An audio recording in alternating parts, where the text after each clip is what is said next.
Чули сте диагнозата Алцхаймер за себе си или за свои близки. Личното време с Бог може да забави прогресирането на тази болест. Клиниката по поведенческа неврология в Бейсайд, Канада, е проучила качеството на живот, духовността и религиозността на 70 пациенти между 49 и 94 години.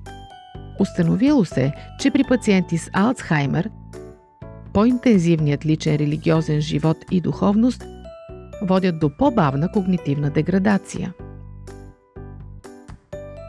Това е факт, но има надежда.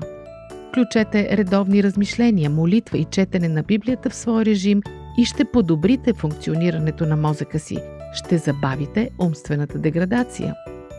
По-здравият мозък е само на една молитва разстояние.